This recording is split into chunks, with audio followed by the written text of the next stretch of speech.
Welcome back. Existing peacefully with non-Islamic beliefs in an essential Islamic principle that is clearly stated in many Quranic verses, and that has been practiced by Muslims throughout their history.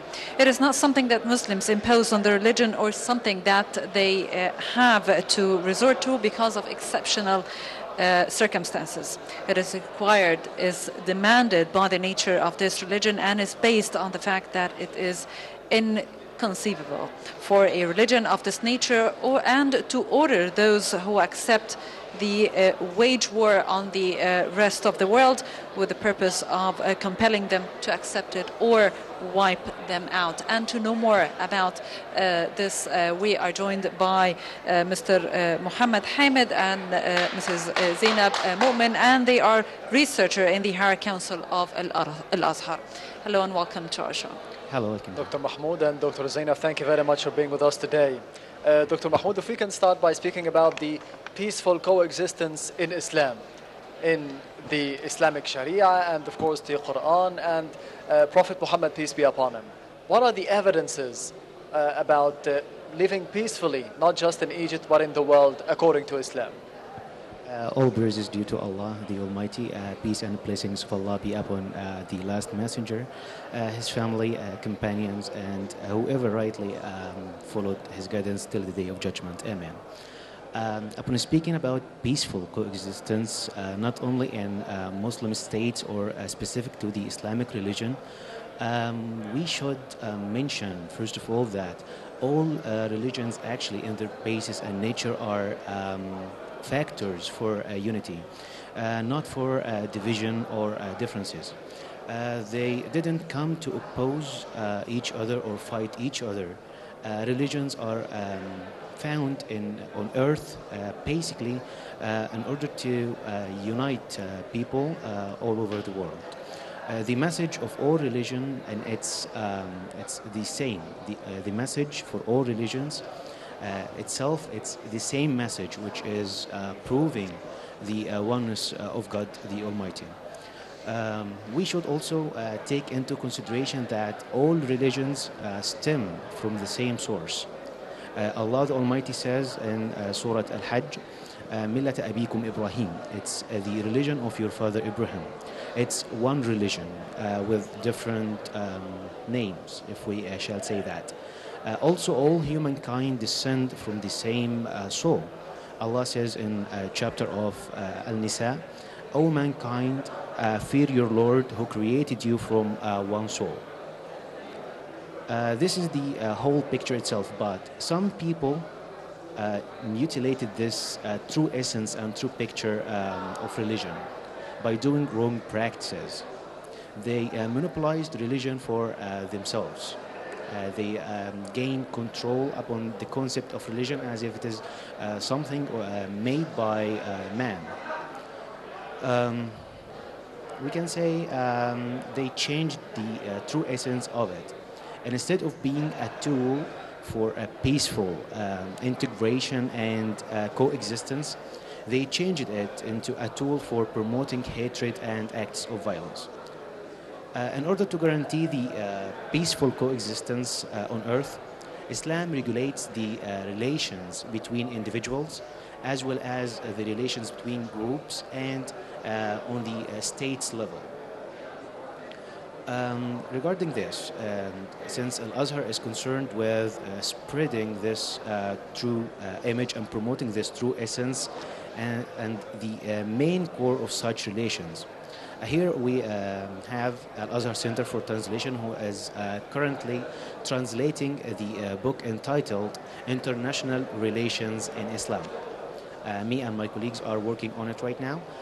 It's to show the true essence of Islam and how to regulate the relations between Muslims themselves, Muslims and non-Muslims in one state, and the whole Muslim and non-Muslim states on a large scale. In this book, it explores specific principles, if I may speak about them briefly. These principles promote the concept of peaceful coexistence, which is the one of the main principles of Islam. Islam is a non-violent religion. It never initiates war. All wars in Islam, for example, is to defend Islam or to prevent tempting people in the religion. We don't move, Islam doesn't move until there are signs of aggression against this religion first. Peaceful coexistence shall be installed on earth by fully comprehending that. We must first of all install in the souls, hearts and minds of people that there is no preference for one group over the other, for one nation over the other. They are all alike. Once we install this, this idea in the hearts and minds of people, we can achieve peaceful coexistence. Quran, for example, depicts man as the successor of God on earth. All universe is subjected to him.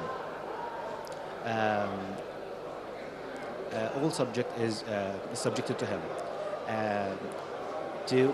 Also, Allah provided us with the ability to gain knowledge in order to perceive the universe, to unravel the secrets of it, to evolve. This is an honor for all humankind, not for a specific group over the other. So once we believe in that concept, we will see that we are all alike.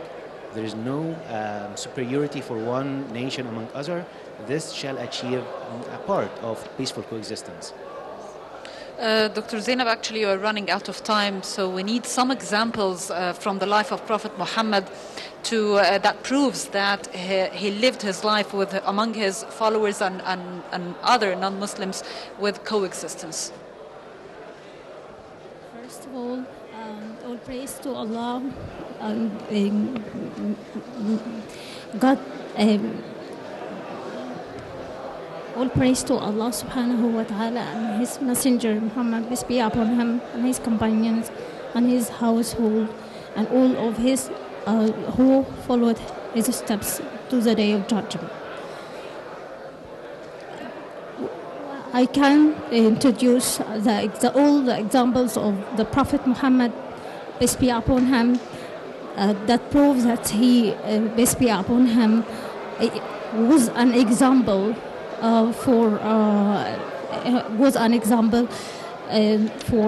peaceful to establish peaceful coexistence between people. When Prophet Muhammad, peace be upon him, migrated to Medina, with his great ability of understanding, he gave the idea of brotherhood among the local people and the migrants. To establish law and order and peaceful environment, which is necessary for prosperity of our nation. He called for representatives of all tribes, Muslims, Christians, and Jews. In this way, the Prophet Muhammad, peace be upon him, introduces the principles of universal brotherhood and coexistence among different tribes, irrespective of their different cultures, color, race. When Prophet Muhammad, peace be upon him, arrived at Medina, he gathered all of nations, with however they are Christians, Jews, or whatever.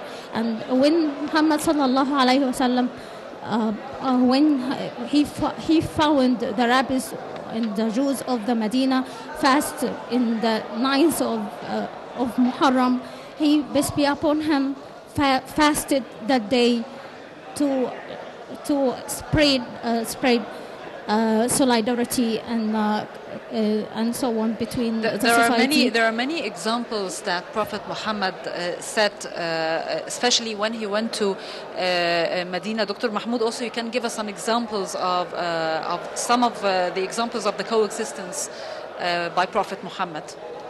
The first thing that the Prophet did once migrating to Medina is to hold a peace treaty between Muslims and Jews. It was he concluded a peace treaty called the Document of Medina. It was one of the greatest all over history. This is to defend the whole Medina together. They have the rights as the same rights as Muslims. They share borders. They defend each other. They cooperate. Trade will be held between them. The Prophet and Muslims kept their part of the covenant, of course, like the history states. The Jews didn't. However, the principle itself, the concept, the first thing that the Prophet did once reaching Medina was holding to conclude a peace treaty. Also, making a brotherhood between Muhajirin and Ansar itself is to assist building a better community, a strong one that can stand in front of any threat that might affect it. Yes, Dr. Mahmoud Hamid, the researcher in the Higher Council of Azhar, thank you very much for being with us today. You are welcome. It's my And pleasure. Dr. Zainab Mu'min, the researcher in the Higher Council of Al-Azhar, thank you very much for being with us today on Nile Cruise. And by this we come to the end of our episode of Nile Cruise for this week. I'm Dina Mamdouh and I was glad to be joined today with my colleague Ahmed Nader. Ahmed. Yes, thank you very much, Dina. Don't forget to follow us on Nile Cruise on Nile TV on Facebook, Twitter, Google Plus and YouTube. Thank you for watching and goodbye.